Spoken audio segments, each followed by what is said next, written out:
अर्जुन हांसदा जहाँ तीन जोखन मेटांग सेरेंग एतहबा एतहब चेक लगती कना एतहब लगती कना ओना सेरेंग ऑल ओना रना उइहर और ओना रना उइहर मिड हर ठेन तीन जोखन हेज सेटर नेताम ते ऑलाय इन तायम ते ओना सेरेंग बेनाबा मेनखान इंडस्ट्री रे मेटांग नोंकानी आर्टिस्ट मेन दो नोंकानी लिरिसिस्ट मेना आकादेया जहाँ दो नितो धबित ते 1000 खन हो जस्ती सेरेंग ऑल हुई का म्यूजिक वीडियो मा तायम कथा कना जतो खन पुइलु रे दो जहाँ तीना गे सांताली फिल्म बनाव कना पालेन लई दाड़े नोआ मोर देन 50% जहाँ फिल्म बनाव कना आधा खन जस्ती फिल्म रे उनी आज लिरिसिस्ट लेकाते कमी का मेन दो ओना फिल्म को लगिते सेरेंग ऑलका और 1000 सेरेंग रेना कथा जखन लय कना इन खान दो ऑक्तो हबन बड़ा दाड़े कना लय दाड़े आबन 12 शर्मा खन जस्ती नितो धबिते उनी इंडस्ट्री रे कमी तोंगे दहो का तेहें उनी लिरिसिस्ट उनी सेरेंग ओनोलिया सावगे एक्सक्लूसिव गापाल मारा इन लय फुरमल बेसरा गंके कथा जहाँ लेका हिसाब ते आजा कमी तोंगे दहो का नितो धबिते ओना चेक लेका लाहा सेन इदी आय आर बांग आजा चेक लेका हिसाब ते जीवन कहानी को ताहे कना नितो चेक लेका हिसाब ते कमी होरा को तोंगे मेना का इंडस्ट्री ना ओना को बाबत ते गापाल मारा हुआ फुरमल गंके जोहार जोहार मयूरभंज सांगे आदिवासी मुलुक को मेना अडिगान सांताल मेना कोआ मेनखान मयूरभंज रेना सारसकोणा ब्लॉक रेना मेटांग हुडिंग हुडिंग अतु आर ओना अतु खन नोआ कहानी एतहब बाकान ताहेन मेनखान चेक लेकारे उनका उयहर हेजना इन लिरिसिस्टिंग बेनाबा लिरिसिस्ट सुमुंग बांग आम सेरेंज सिकरिया हो कना सिंगर हो तो आम नोआ बानार जहाँ प्रोफेशन इन मेना एतहब खन बानार बनावना ताहे कना से मांग दो सेरेंज सिकरिया बनावना उयहर ताहे कना इन तायम ते नितो सेरेंज ओनोलिया अड़ी इंटरेस्टिंग क्वेश्चन एक्चुअली इन तेहें नोआ जागिन सेटरोआ नोंका दो ना इच्छा दो बां ताहे कना तबे रस्क ताहे कना सेरेंज प्रति इंटरेस्ट ताहे कना आदो ओना समय रे रेडियो छाड़ा और सेरेंज आंजम लिन एटा माध्यम बांग ताहे आबोला रे रेडियो दो बांग ताहे सूर्यना ओला रे चला कते रेडियो आंजम हुई कान ताहे जखन ओना समय रे किशोर कुमार सेरेंज को मोहम्मद रफिया सेरेंज को चेक लेकाते को सेरेंज ओका रे को सेरेंज उनका मिटांग बाड़ाय रेना खूब मिटांग इच्छा ताहे कना आदो ओना इच्छा गे बै बैते बढ़ती दीना और सेरेंज खान दो चेक सेरेंज ओना समय रे सांताल सेरेंज खूब दो मिटा बांग हिजुक कान ताहे माने जखन आले गिद्रेल ताहे उन दो प्राय सांताल सेरेंज दो बांग ताहे कना आदो निजे तेगे ओना जखन 6 रे ñoloa सेरेंज ओल इन चेष्टा ले आदो क्लास 6 खन गे सेरेंज ओल रना उयहर हां आदो जहाँ लेका गानों कथा उनकी ओलेत ताहेन हां ओना दो इन लेगिन गे ओना साउते हिंदी सेरेंज को चेक बड़ा हुई कान ताहेन ओना समय रे जहाँ लेका चेक चेक ते आदो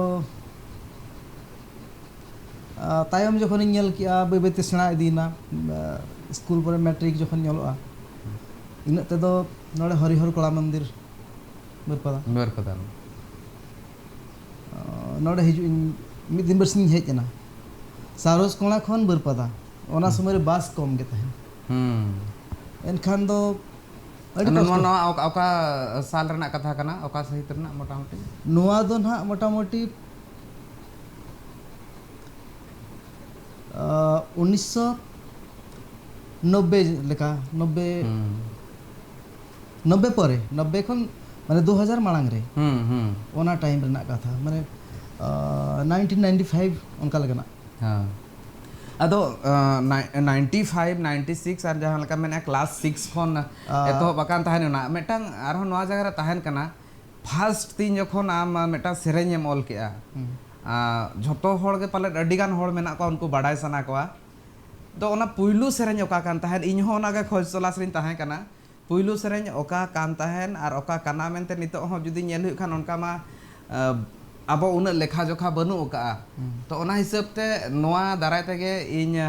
आमा मजा खन गाजम सनिया पुइलु ओका सेरेंज ताहेन कान ताहेन जहां दो रिकॉर्डिंग हुई लेन ताहेन अच्छा अड़ी नपाय कथा इन जहां फास्ट इन ओला ओना मना इंजिन गाते को भीतर के चाबायना तापरे टाइम चलाना बेबे तीन दिन किया जो फास्ट जहां से रिकॉर्ड ला ओना दो ताहे कना बिदय बेड़ा मेंते कैसेट मिटन ताहे कना ओना समय रे कैसेट ताहे कना अना रील वाला कैसे रील वाला कैसेट हपन हपन मिटांग हाइट से चेक को मेता कना ओंडे रिकॉर्ड kan ताहे ओना समय रे लाइव गे रिकॉर्डिंग kan ताहे माने तेहेኛ जहां डिजिटल जुग रे जहां ट्रैक रिकॉर्डिंग सिस्टम ओना दो बांगा सोजे सेरेंज में जतो को रुया आमेम भूल किया तो जतो आर दूसरे को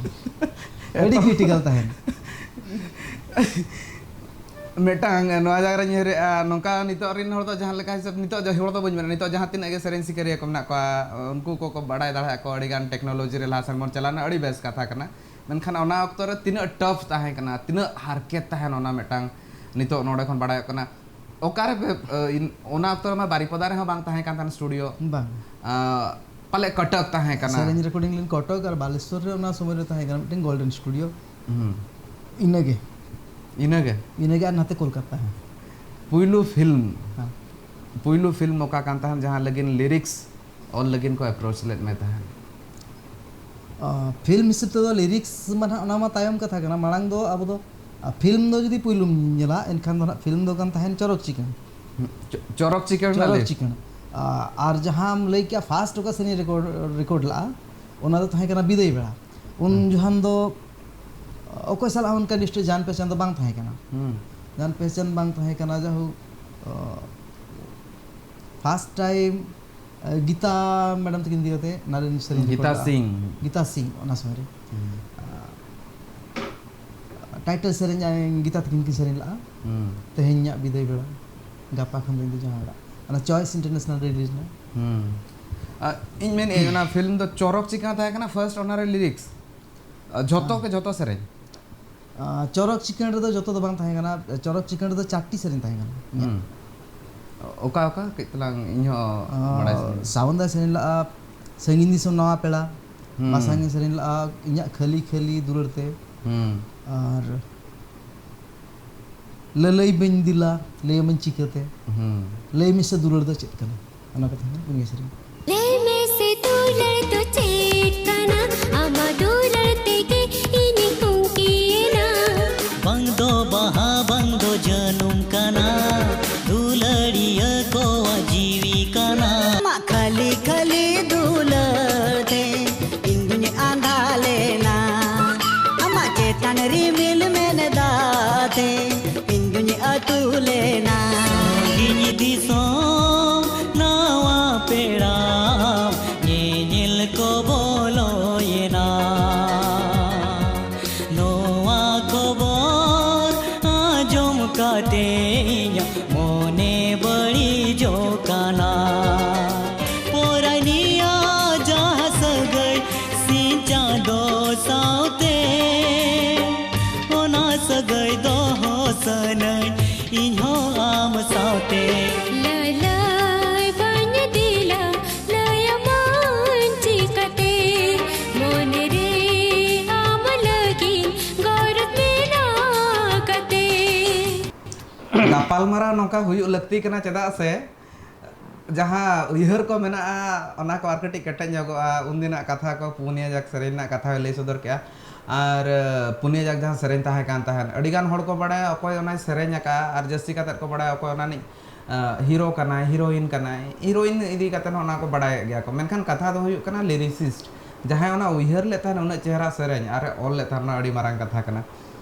फुरमल गोंके नवा जगह रे नितोगा कितलांग तो सेन बन हिजु और ओना लहा रे नोंकाना कितलांग मेटा किस्सा अंजम कान ताहन 12 टाका ताहे कान ताहन भाड़ा हां 12 टाका ताहे कान ताहन बरपदा खन सारस कोणा 12 टाका भाड़ा ताहे कान ताहन और ओना चेक लेका ताहे कान ताहन आम ठेन दो ताहे कान ताहन 3 टाका ताहे कान ताहन से चेक लेका 9 टाका ओना 9 टाका जहां ताहन कान ताहन और 7 टाका ओका को हिजु कान ताहन 7 टाका अड़ी क्रिटिकल सीजन माने तेहेኛ डेट रे जहां समय कना आले डेट रे अड़ी स्ट्रगल ताहे कना ओना समय रे माने टाका पैसा नाम लगिन दो बांगा मिटन जोश ताहे कना जोश परे असल हुई कना नवा लाइन रे हिजु ना उद्देश्य दो हुई कना अब भाषा चिकाते बढ़ती पासना मा ओना हुई कना इया प्रथम उद्देश्य सारस कोणा रे मिटन दिकु जखन सांताल सेरेन आंजम कतली के नवा चेत भाषा रना उन जौन उयर किया आरहम बढ़ती खन बढ़ती सेरें उडुक लेन खान होयतो गापा हल को आंजोमा और नोआ खातिर माने रोमांटिक सेरें ऑल किया रोमांटिक सेरें ऑल किया ओना समय तो हाँ ट्रेडिशनल दो खूब मिटे बा मेना कान था मेना दो मेना कान था खूब मिटा लोकप्रिय बांग ताहिया जुदी इन उयर किया मेलोडियस सेरें बनावा सानताड़ी ते बनावा हल राहा दो आतेन गया राहा रेना दो इंटरनेशनली जहाँ के जहाँ भाषा तेगे राहा जुदी चेहरा ताहेना हले आतेन गया तापरे बाड़ाय सनाइया नोदो चेत भाषा कना ओना खातिर ते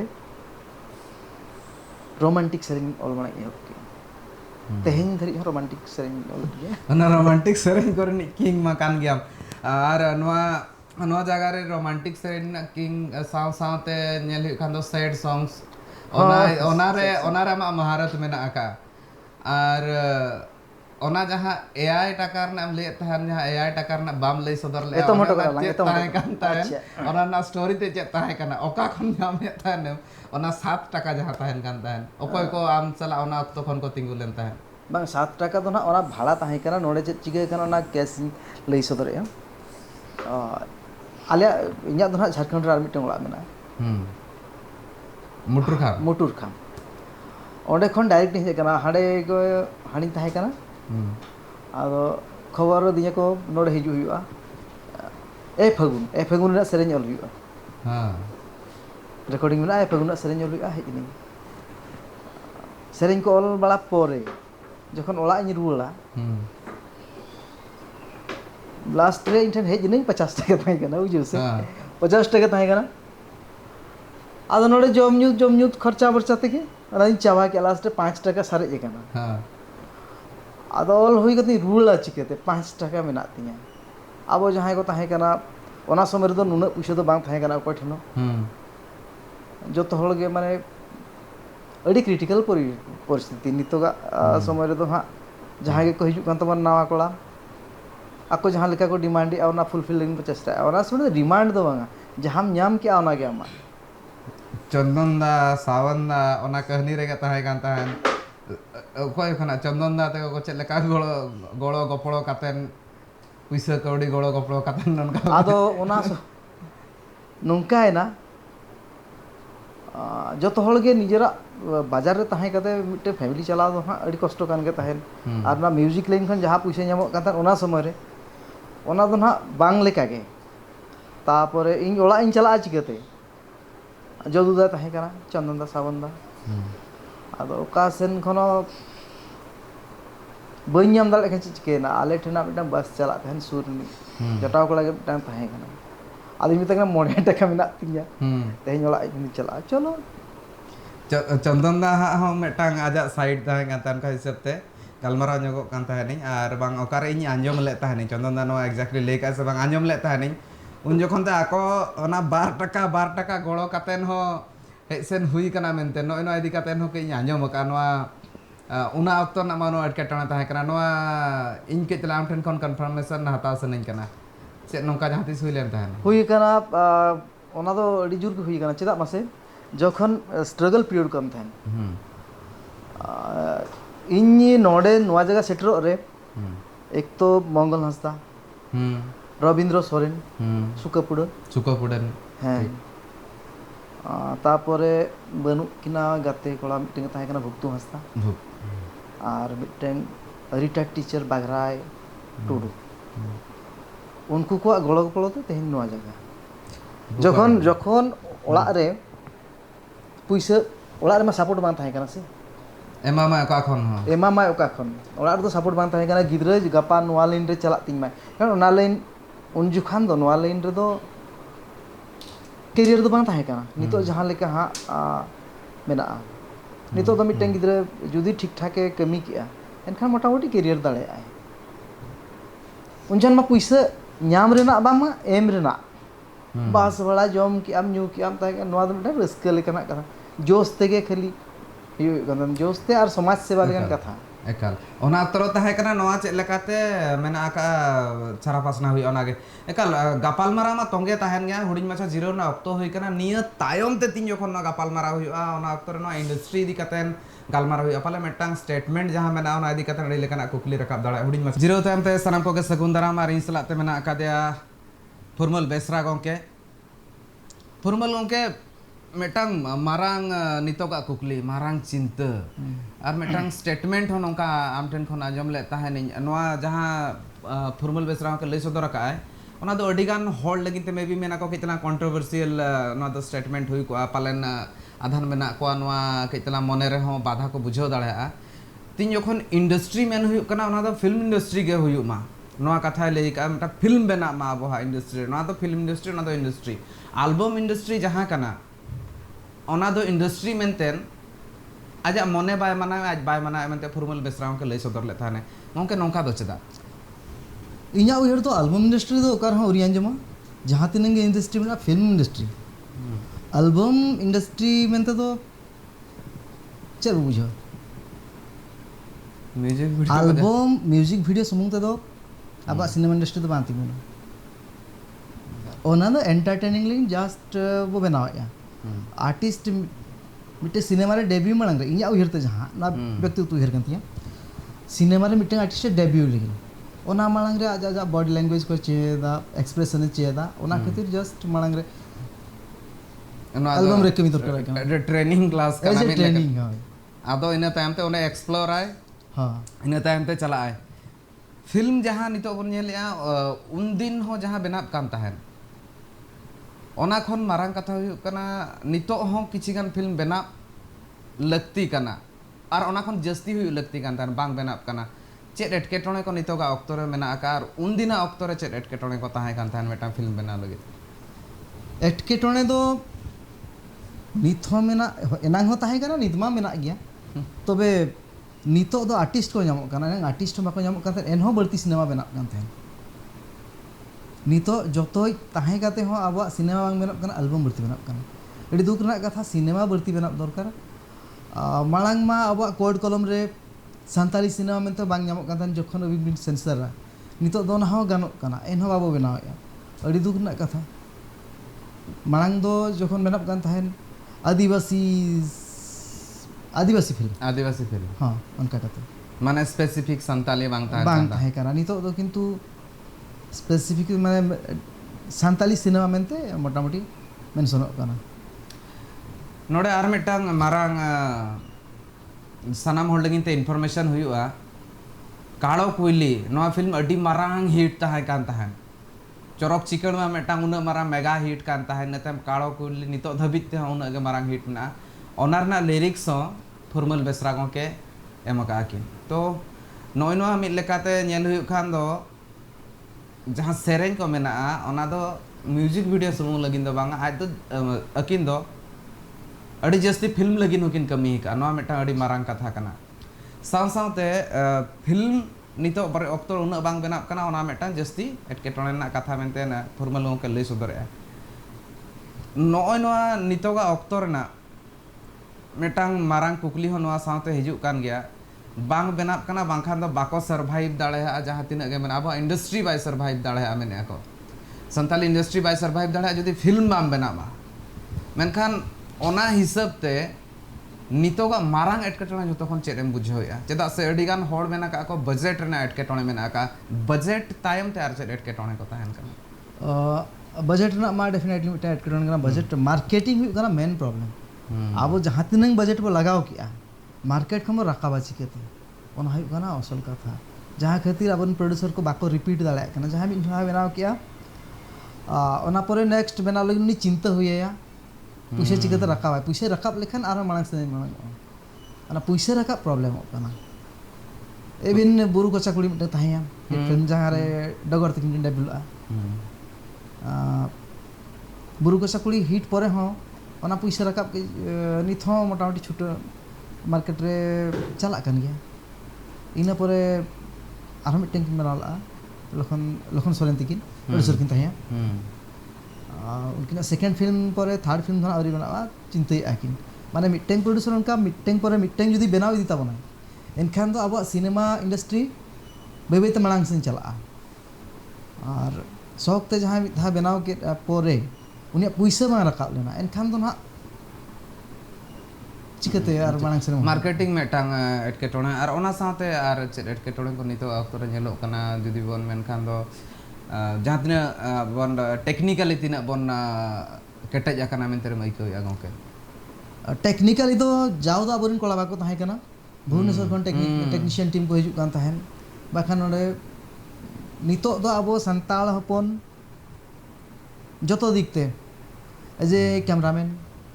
एज एन एडिटर जतो को हेज कान तबन आबोन कोला के मालिन रे एनखान टेक्निकल लाइन दो नितो दो प्राय वो केटेज इदी कना जाओ खन दो एन हो दुगना कथा नो कना जाओ दिन किंतु जहाँ तीन सिनेमा बना कान ता तेहिया डेटर ओना सिनेमा बचुआ ना ओने ओना के मेटा बुझो सुना कना चेत नोकन एटकेटोणे ताहेन कना चेत खातिर ते बांग बना दाड़े एटकेटोणे तो पाले उनका दो माने मोने रेना जोर ताहेन दरकार तेहिया डेट रे एल्बम शूटिंग कमते हुई कना जो तो एल्बम सेन को फोकस या प्रोड्यूसर को और यूट्यूब में टाइम माध्यम को बचाव का बिजनेस लेकिन ओना खातिर बोधे सिनेमा खन इंटरेस्ट कम ᱧᱚᱜ ᱠᱟᱱ ᱛᱟᱠᱚᱣᱟ मेहनत कम हुई कान लेका बुझे अबिन गंके मारांग रिकॉर्ड में ना का अबिन ᱧᱩᱛᱩᱢ ते 24 घंटा रे मिद दिन रे 14 टी सेरेन मिद दिन रे 14 टी सेरेन चेत लेका हुई लेन तान ओना दो माने रिकॉर्ड बनाव लगिन ओला कना ओना अडी कम हड़ को बडाया को अडी कम हड़ को बडाया को मेनखान चेत लेका ओना हुई लेन तान ओना 14 टी सेरेन खन जदी झतो उहर बनु रे हो किछि किछि ᱧᱩᱛᱩᱢ बडाय सनिया मेनखान चेत खातिर ते उन ढेर सेरेन ऑल हुई लेन तान उन ढेर सेरेन लोना पिया प्रोजेक्ट ताहिया ओना समय में 8 कते एल्बम रे मिटांग 8 सेरेन तान पिया प्रोजेक्ट रिकॉर्ड पिया प्रोजेक्ट रिकॉर्ड लिमिटेड के टाइम ओना दो तीन रे जहां जोखान बोधे रस्क नडे जमशेदपुर बांग हुई ना अब जहां आइसपा बोधे 2003 रे ताहे का आइसपा जहां दिस फॉर्मेशन 2010 तायम प्राय तो माने एक्चुअली साल बइन ठीक है उन जो खान आदो हांडे तो बइन चलाव लेना इन तो नोडे ताहे दिन कमी किया माना इनले माना कमी हुई अचदा टाइमली कमी उडुक हुई हांडे बांग चलाव कते नोडे कमी किया तापर दोसर रिकॉर्डिंग इया मा प्रथम खन के उनकन कथा चलू कना नवा कथा तो बांग कना फास्ट जहां हुई लेना चरक चिकन उन जो खान नोका उन पहिल मा फोन फान बांगा ओना मी निंदे रेना पुनिया सरिन प्रथम एहब पुनिया सरेन नोका पुनिया जाक मी निंदे रे चरक चिकन रेना नोंका है ना पहिल मा बांग ताहे गन तमना फोन कोमा हां जहां लैंडलाइन ताहे कना छकोरे ओकरे मेना ना ओडे ना कांटेक्ट नंबर की नोका चंदन दाय फोन किया चंदन दाय फोन किया ला फॉर्मल सरिन मेना एक्चुअली सरिन दो बांग ताहे कना ठीक है हम गापा हिजु गापाइन चला उना मितिया इन दो बइन ठीक है गापा के चला मितिया ओकरिन चला बालेसर हिजु रिकॉर्डिंग लगिन सोजे सोजे रिकॉर्डिंग दो बांग सरिन जो कते हिजु अच्छा अच्छा एनखान चे चिके हुआ लया देई हो मा हो सरिन में बनु गापा के चला गापा में सेता चला हुआ आदो उनका कते जम बड़ा कते आदो दुड़ हुईना सरिन निदे एक बार जेते कंप्लीट 4 सरिन प्रथम खना ना मा तीन 9टा खन गुटे माने 1 बजे ते माने तो 5 घंटा गान भीतर 4 घंटा भीतर रे 9 दो बांगा आर कटी होना उन जन 8टा कर खनि दुड़ है ना 5 घंटा गान तो मेनिया मेटांग मिनी सब ते चेत लेकारे नोकाना मेटांग माइंड सेट मेना तमार चेत लेकारे नुना उइहर दाड़े आम से चेत मेटांग स्पेशल आम पासासन कोन कुरुमुटु ताहेना से थुम दाड़े उन मेना का नो अडी मारांग हाहाड़ा कथा कना और नुना लगन आम लिरिक्स से मल दाड़े हजार खनो जस्ती सेरेन चेत लेकारे नो सनामा हुई कना जहां जुदी जुवन कोड़ा को मेना को उनको को नेलेत मे उनको को लगिन तो चेत लेकाना बेवरा ताहेना नोआ को इदी कातन चेत लेकारे आको हो नोकाना कुरुमुटु और नोकान नापाय सेरेन को ऑल दाड़े नोआ कथा जहां लई आना नोआ मा मेटांग मारांग मैसेज उनको लगिन हुई लगिन मेनकान हुडिंग मछा जीरो हता जीरो तायम नोआ रना तला आपे को लगी ते जहाँ तीन जुआन कोड़ा मेना को चेक लेका फॉर्मल बेसरा गोंके उयहरा सेरेन ऑल मांग रे मैं दोती जिया झारना सितुंग जपुद दिन गेली जीना फॉर्मल बेसरा गोंके सलाते तोंगे मेना का गापाल मराव और जहाँ कुकली इन्या मेना का जुआन कोड़ा को चेक को चिकया गोंके चेक लेकर नोका को उयहर दाड़े आम चेक लेकर उयहर दाड़े नवा जहाँ चे सीक्रेट मेना का रान को मेना का जहाँ चे रेहत सेंदेत को मेना का उनका तो चेन बचुक कना असल कथा रान मुर्गन को तो मेना आसे बांगा बइन बाड़ाय तबे चांदो बंगा दाया तो निश्चित इन चितारे मेना पाले और जुआन को लगिन नोइन लिया अड़ी गान को कुलिंग गया फोन काते हो बेस सेरेन चिकते ओला सेरेन जल मांग रे बेस सब्जेक्ट मिटिंग सब दरकार सब्जेक्ट सब लेखान गे ओना सब मिटिंग सब्जेक्ट चितान रे गिद्रे बेला जुदी रचना मोला का ओना ना पद्य वर्षन कना आदो चेन हवां कन वर्ती तो ओना मोल के से हुई अदो उना डर वाड उना डर अड़ ᱧᱟᱢᱟ को कहते आदो असल कथा वार्ड दो ना इन दो बइन बनाव या अबो फीलिंग से अइको जहां में अइको प्लस नवा भाषा दो ना अबो चे इनले समाज रे डे टू डे जहां पर रोड कना ओना के सजाव कते ऑल हुआ ओना जहां टॉपिक ना आबेम साब का अकॉर्डिंग टू टॉपिक ओनाम सजाव गान के खन के सेरेन आंजम लेखान अड़ी सहजे बुझब कना जहाँ तीन यंगस्टर मेना को नवा इदी कते नेकाल गे आपे हो उयहर लगती कना सजाव गान लेखान गे सेरेज हुइना चेत एटकेटोने बांग हुइबा नितो इंडस्ट्री रे अड़ी गान हिजुक कना को कंपोजर को अड़ी गान हिजुक कना को मन मेंद्रा सिंगर को मेनखान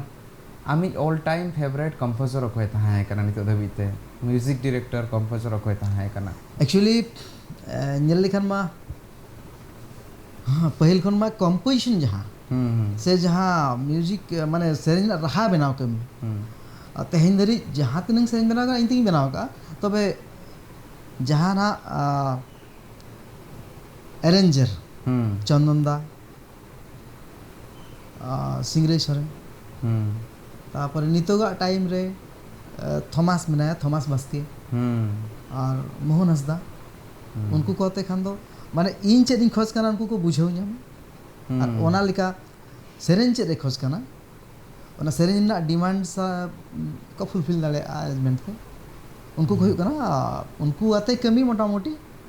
जतो खन जस्ती फेवरेट अकोय कांता मैं आमा मने रना सुर रे अकोय मेना नो डाउट चंदन बास्के एकाले ओनार मा कितला डाउट बांग थाय कना ओना के आंसर रे हुई आमेते नि उयहर था तापर अलिया जोड़ी अते जहाँ को सेरेन बनाव कना प्राय तो मैक्सिमम सुपर हिट चलाव कना ओना मा नेलो गया चंदन बास्के म्यूजिक कंपोजिशन हर ताना आज जहाँ रे हो मेसा कना मेसा कते कमी का फॉर्मल दासला फॉर्मल गोंके सला ओना अडी नापाय हुई कान थान नितो मा म्यूजिक कंपोजिशन मा जतो खन सोरेस मा चंदन दा मेनखान अकोय नोकानी सेरेन सिकरिया मेना आकादेया जहाँ अबिना जतो खन जस्ती सेरेन का जस्ती जहाँ सेरेन का उनी दो सावन मुर्मू चदा से रोमांटिक सेरेन जस्ती थाय कना सावन मुर्मू के वर्ती सेरेन का सावन मुर्मू गीता सिंह सुषमा उनको के बढ़ती को सेरेन का तापर नितो का डायरेक्टर दो कुमार सावन काल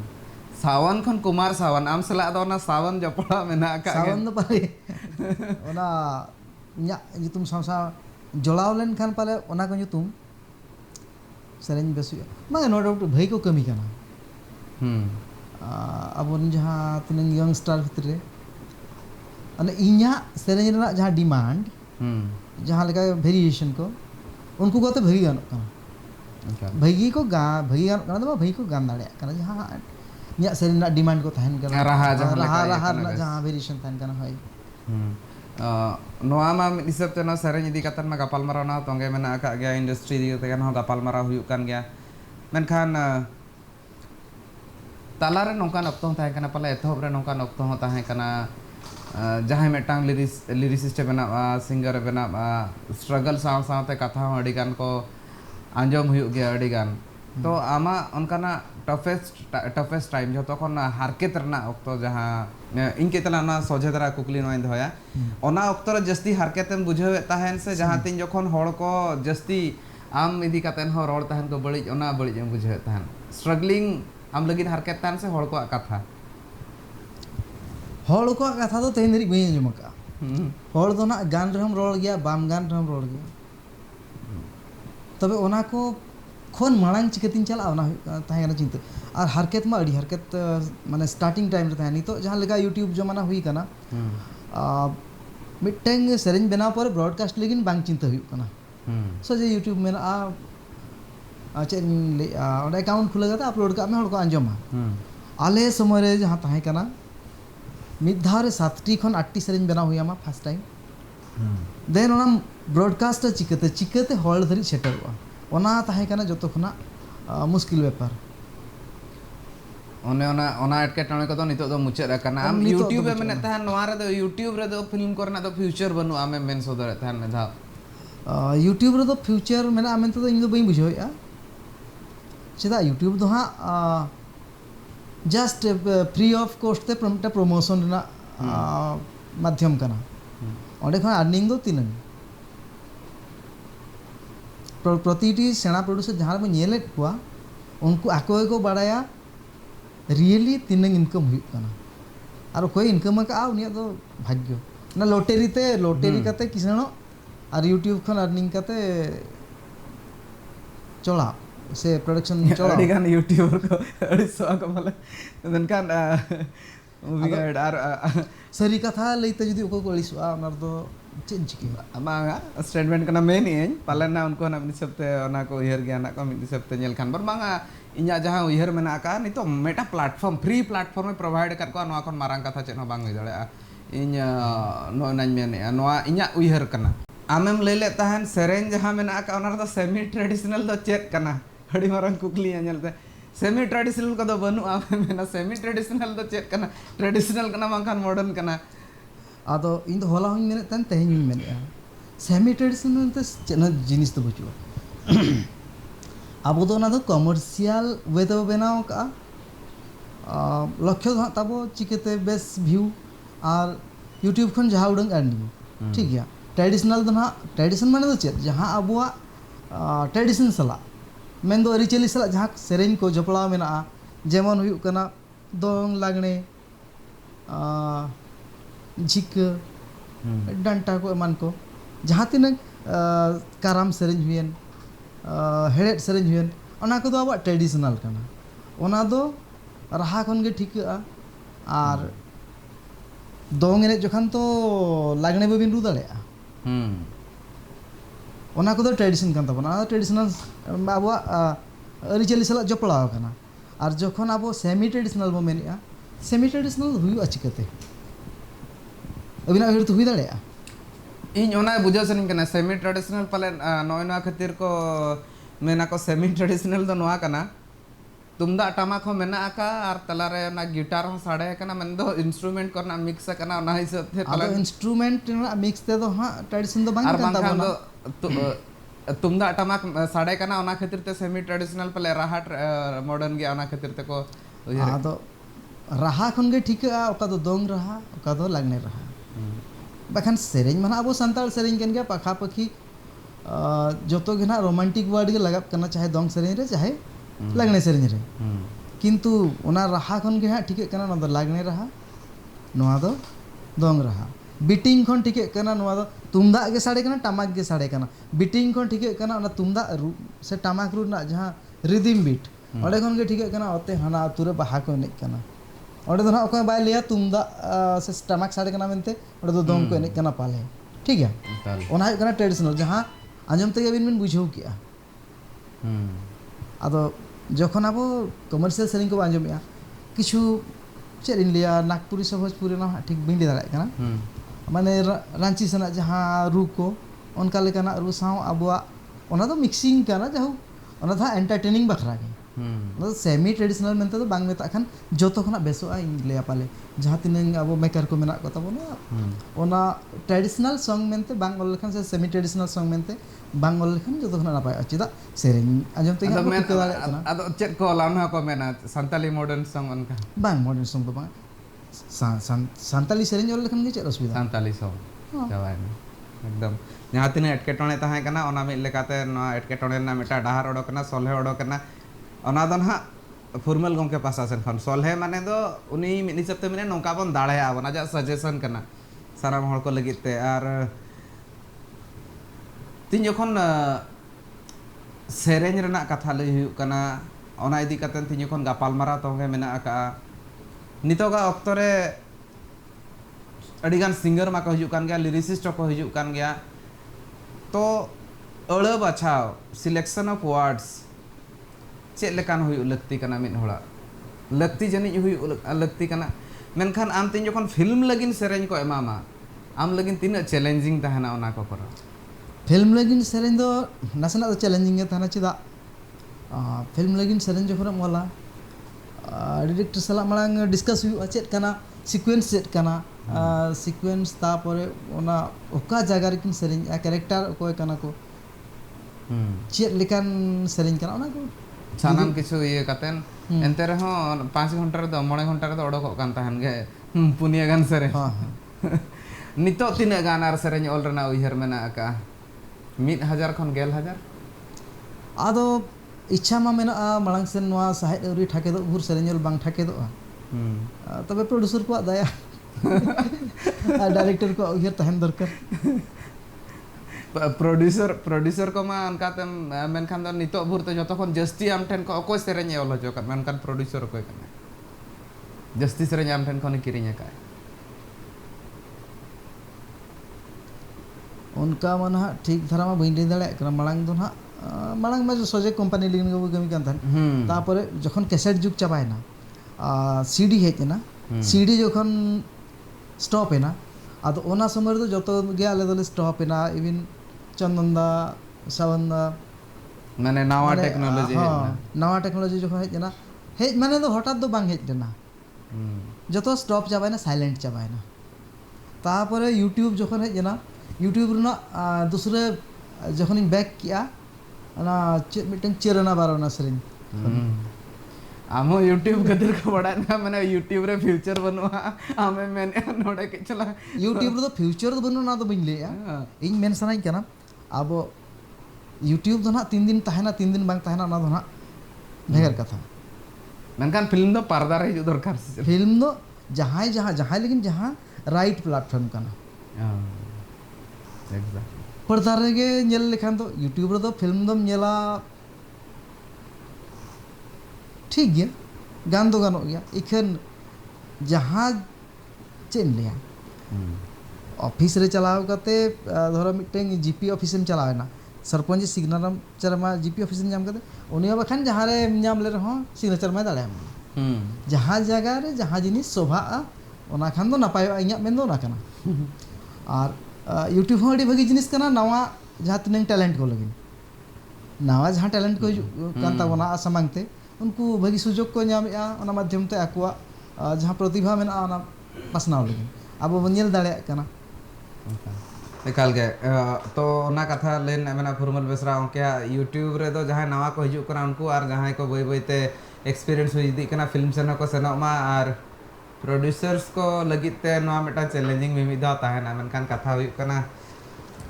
अड़ी किछु बदल लेका इको मा हुई कान गया मेनखान आर चेत को मेना आका लक्तियाना कथा ओना को बन बड़ाया हुडिन माछा जिरो लगिन नितो ताहन कना में दोती जिया धारना सितुंग जपुद दिन गेली जिना जिरो तामते सनाम को के सगुंदराम आर गालमारा तोंगे मेना आका फुरमल बेसरा गोंके सावते फुरमल बेसरा गोंके नितोगा ऑक्तो रे जुदी नेल हुयु खान दो लिरिक्स जहां लिरिसिस्ट मेना कोआ ओना भितिर रे कोड़ा हपन अड़ी जस्ती लेका कुड़ी हपन को इन्वॉल्वमेंट तिना जस्ती लगती कना मेना को गया बांगा तो बांगा हिसी मैडम मेना आका दे हिसी मुरु मैडम मेना आका दे उनका गया आरो आयमा मेना आका कोआ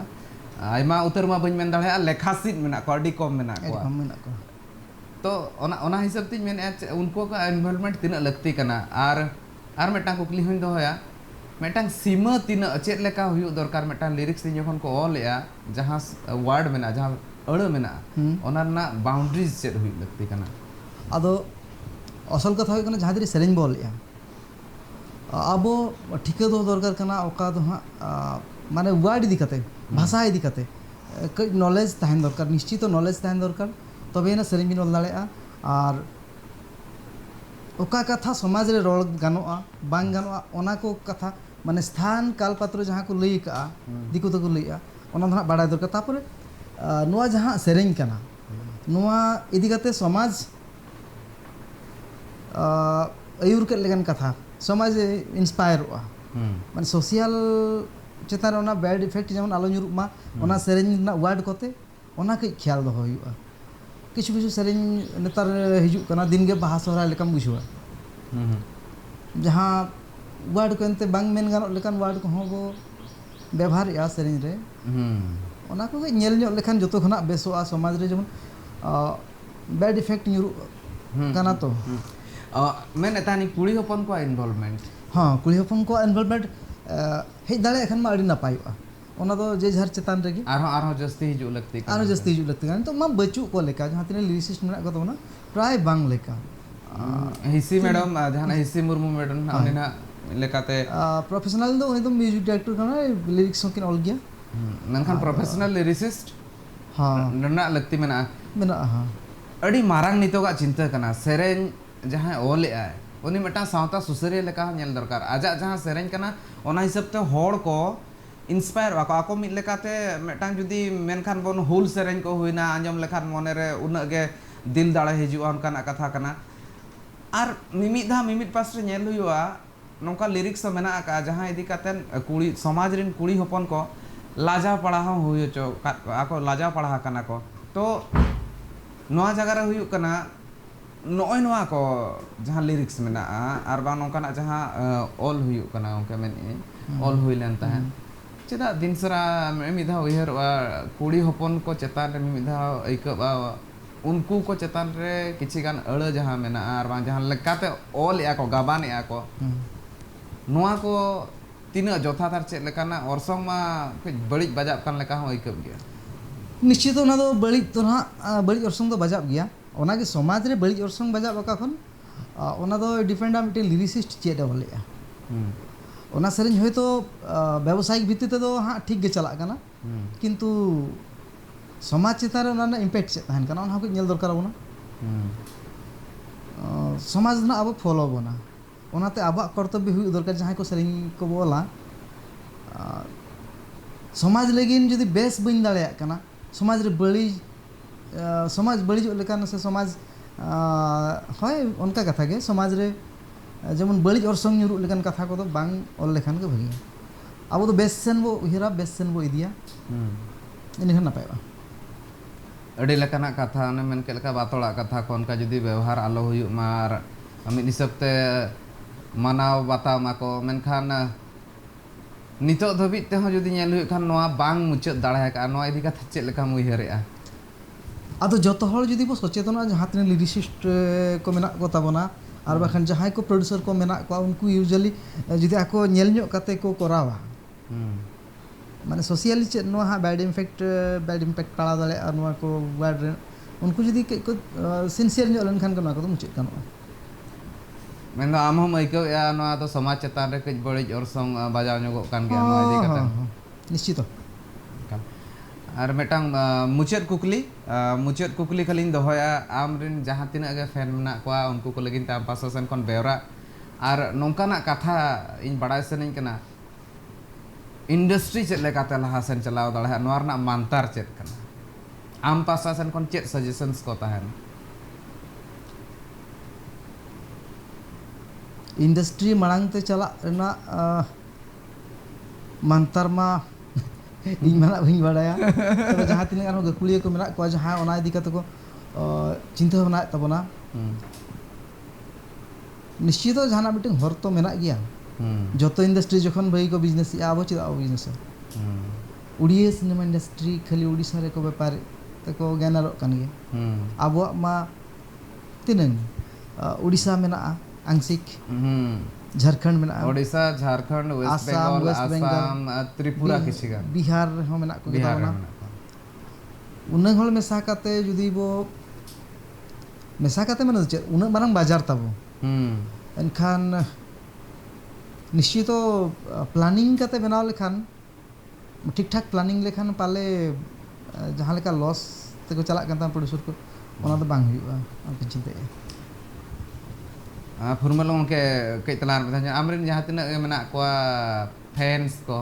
उनको लगिन ते चेत बेरा हुई आम पास्टा सेन कोन इन पाटा खन अड़ी कम हड़ को नेल लकन में अड़ी कम हड़ पाले को नेल लकन में आम मोटामोटी बिहाइंड द सीन गेम ताहेना तो उनको खाली ᱧᱩᱛᱩᱢ का अंजम का को जहाँ मेना मेना ओना दो को नेल आना को तेज ठोका सहिते तो उनको को लगी ते चेत बेरा ताहेना उनको को लगिन ते बेरा ताहन कना माने मोर देन 20 इयर्स माने आंजम किदिnya पे जहाँ 3 दिन साहेब मेना उन दिन लेकिन सेरेंज में ओल गया आपे को लगिन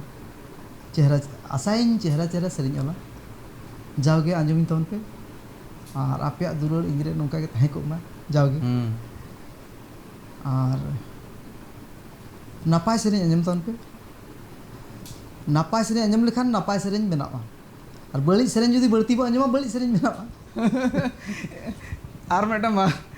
और मेटांग इन ओना इदी कतन कुकली दोहो ले तहन ओकारे बा ओकारे माने इन भोजपुरी ना जहां वल्गरिटी मेना आमा नो इदी कतन पर्सनल थॉट चेत मेना का ओना जहां भोजपुरी ना वल्गरिटी को मेना को भोजपुरी सरेने जहां लेका हिसाब ते मेना का ओना चेत दशा बोलन काना कते बई बई ते संताली इंडस्ट्री रे हो से उनका बाम उइहरे भोजपुरी ना जहाँ वर्ड को मेना ओना दो ना सारा इंडिया रे बुधे ओना के मिटeng भाषा रना सेरिंग कना जहाँ रे की बांग गानो कथा से बातोल कथा जहाँ बो मिता कना सोजे सोजे ओना यूज कना बई बई ते नेलोगो कना तेहिं गापा अब जहाँ सेरिंग करे हो ओना ना व्यवहार माने ओना ना रिदिम साथे ओना भाषा हो उनका व्यवहार इदी कना ओना दो बांग हुई दरकार मन इया बिहर दो जहाँ तीन हुई काना हो निया परे बांग हुई लेन खान जतो खना बेसो चेदा अब निरोल जहाँ मेना ताबोना ओना दो बांग बड़े लेखान के भगिया बाखान धिनंग दो सामला किंतु मुश्किल गदो फुरमल बेसरा उनके इंसलाते गपालमारा नाम आयमा सरहाव आस आगाम दिन 1000 खन 10000 सेरेंज आंजम दाड़े आले मेन गानोआ इन गिद्रा बेड़ा खन उना मारांग इन हरायना और नितो आम सलाते नोआ एक्सक्लूसिव गपालमारा हुईना नोरा जहाँ लेका आम आमा कथा कोम दोहो केआ उना दामान कथा कोम लई सदर केआ ओना खातिर ते आयमा सरहाव फुरमल बेसरा उनके जोहार फुरमल बेसरा उनके सलाते नोआ जहाँ गपालमारा हुईना अडिगान लक्तियाना कथा को बड़ा नामेना लक्तियाना कथा को हुई कना आज साउंते नोकाना गपालमारा और बांग इंटरव्यू हुयुग लगती कान तहन आज बाबते बड़ाई लगती कान तहन आज चेत उइहर मेना ओना को बाबते बड़ाई लगती कान तहन आज ओना कथा को हो लई सदर काय नोंका गे नोंकाना एक्सक्लूसिव प्रोग्राम करे नोंकाना नोआ स्पेशल प्रोग्राम करे नोंकान मारांग और न्युतुमान नेता पेड़ा को तहना और तेहेñ ताहे कान तहन इन सलाते संताली इंडस्ट्री नि झतो खन ढेर न्युतुमान मेन दो झतो खन मारांग न्युतुमान सेरेñ ओनोलिए फुरमल बेसरा गंके तेहेñ कमी हरा नोडे गिन थुकामिया नेल का तहन पे ट्राइब टीवी।